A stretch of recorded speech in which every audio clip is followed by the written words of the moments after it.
My name is Amy, and I'm a 34-year-old art conservator. I live on an island called Garrick's 8, which is located in southwest London in the middle of the River Thames. The island is home to 22 houses and is named after the 18th century actor David Garrick.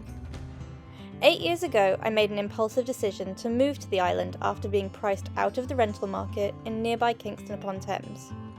The reason this was such a crazy decision is because the island has no land access and can only be reached by boat. I live with my 2 cats, Rambo and Anakin, as well as my dog Lemon. You may think that island life is all sunsets, kayaking and cocktails, but the realities of dealing with Mother Nature, temperamental boat engines and the local wildlife always keeps you on your toes. Join me on this adventure as I renovate my house and garden, learn more than I ever thought there was to know about boating life on the Thames, and jump feet first into all the new experiences coming my way. Welcome to my island life. This week has been mostly spent off the island.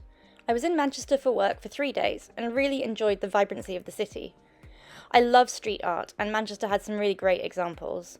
I'll definitely be finding time to come back in the future. At the weekend, I went to visit my godmother in West Sussex, who breeds flat-coat retrievers.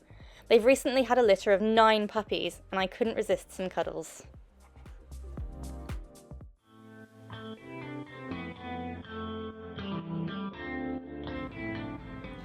Hi everyone! I thought that I would share the garden master plan with you. This is the biggest project that I'm going to be taking on this year, and it's really going to transform the entire house and how I use the space. The reasons that I'm doing this are to expand the living space of the house. The house is really small, but it's got this amazing frontage outdoor space, which in London is so rare, and I want to just make much better use of it. I want to take advantage of the beautiful nature that you can see behind me that's all around, as well as have an amazing entertaining space for friends and family.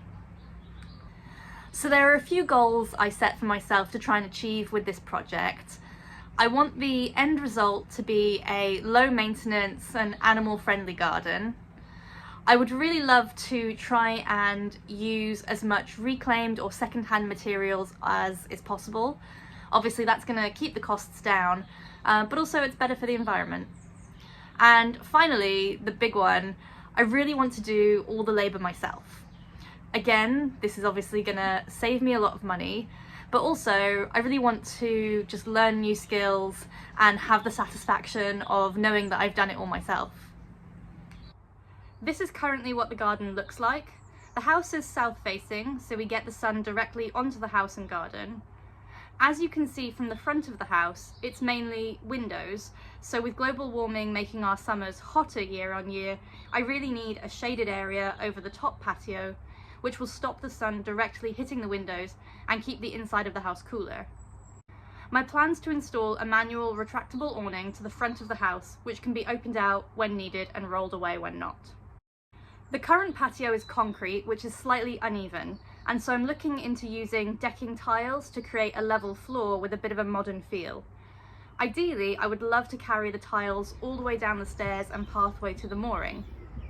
The patio will have a bistro table and chairs, but the far end, which meets my neighbour's house, will have an exterior projector screen mounted to it, which means when paired with a projector that sits on the bistro table, you can turn the patio into an outdoor cinema. The white railing alongside the patio will have hanging baskets attached with colourful cascading flowers. The level below the patio is a flower bed that I planted a couple of years ago, but it needs more plants to fill it out. The bottom level will be decked over to provide a seating area as well as room for more plant pots. The overgrown flower bed running down the edge of the side of the garden will be cleaned up and boxed in to make it look like a purpose-built raised bed. The grass area is currently quite sloped, and so this will be dug out, levelled and a gravel patio laid. In the corner of the patio will be an inflatable hot tub, perfect for stargazing at night. On the other side of the patio will be a seating or lounging area.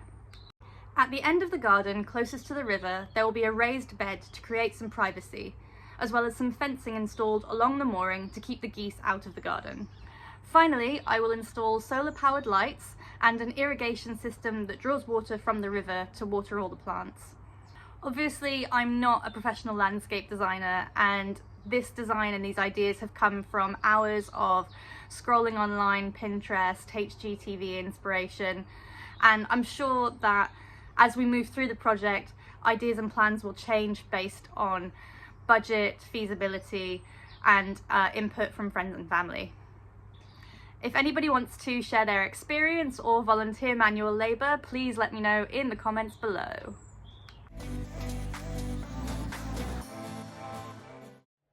One of the first things to do to get this garden project started is to maximise my mooring space to enable deliveries and access. This little blue boat called Adeline came with the house and I bought it off the landlords. For a while I used it as my everyday boat, but it was never ideal for transporting more than one person at a time, as well as being quite hard to get in and out of. I kept her as a spare boat for a while, but I finally decided that she needed to be rehomed. After emptying out the rainwater and taking some pictures, I listed her on Facebook Marketplace for free, and by the next day I had been contacted by a man on a neighbouring island who came to collect her. The most labour-intensive part of my garden renovation is digging out the lawn and levelling the area to be able to lay a gravel patio.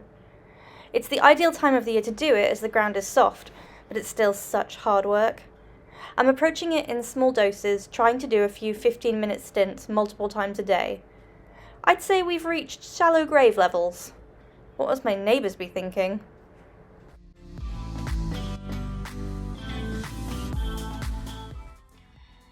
So it's raining here, again.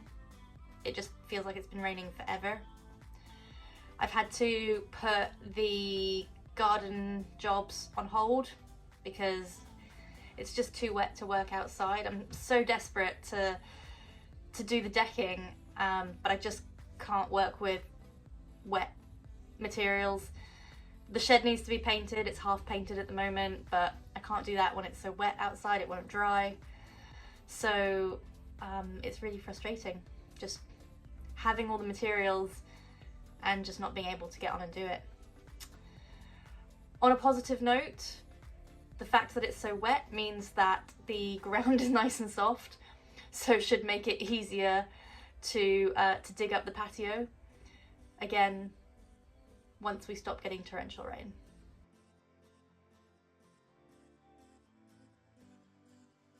We did get a couple of hours of sun the other day, so I decided to tackle a job that's been on the list for a little while. I needed to put a vent in the back of the shed.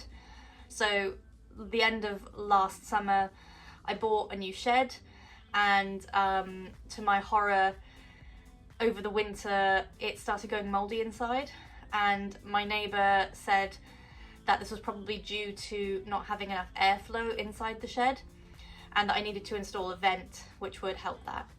So I bought the vent and then had to figure out how to cut a hole in the back of the shed. So I ended up using an 8mm drill bit to drill the 4 corners of the rectangle. That was then big enough for me to put my jigsaw blade in and cut out the rectangular piece. I wanted to make a really neat job of it. I wanted to measure a million times and have it look really good. And I did achieve that on the outside.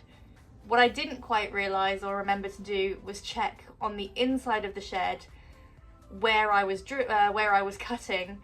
There was a sort of beam going across, which I only realised as I was trying to cut the piece out. Luckily that piece was not structural, but it just means it just looks messy on the inside, but neat on the outside, which is frustrating. But I am chalking it up to lessons learned. It's my first time doing these things. It's not going to be perfect, and that is okay.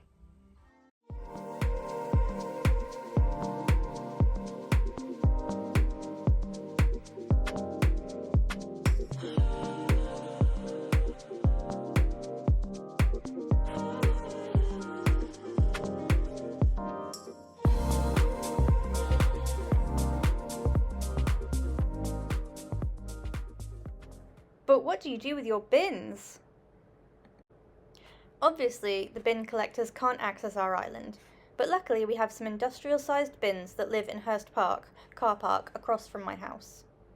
Getting rid of your waste means loading it into the boat, mooring up along the bank, unloading it all, and schlepping it over to the bins.